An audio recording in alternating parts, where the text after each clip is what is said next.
One of the themes that I tried to touch upon in this film was the concept of love. But it's not your average love story. There is a young man and a young woman who are both interested in one another.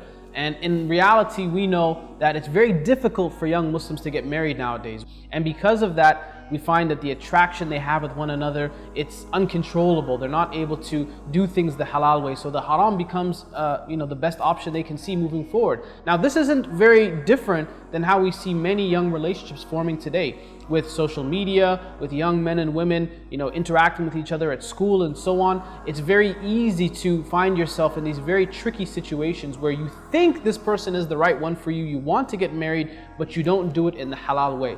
This film explores how these haram relationships take place, and as the Prophet ﷺ taught us, that when an unmarried man and an unmarried woman are together, the third party is shaitan. What I tried to do is create a real life scenario where two young people want to go about things in the right way, but because of certain hindrances, because the family doesn't feel like they're from the right class or the right caste or the right race, they make marriage extremely difficult. And this is something that a lot of young people can relate with. And I wanted to show this on screen to think about what are some of the solutions around this. What can we do to ultimately make marriage easier? Because if people are not, young people specifically, are not doing things the right way, then we know the alternative, the haram, is made so much easier by shaitan.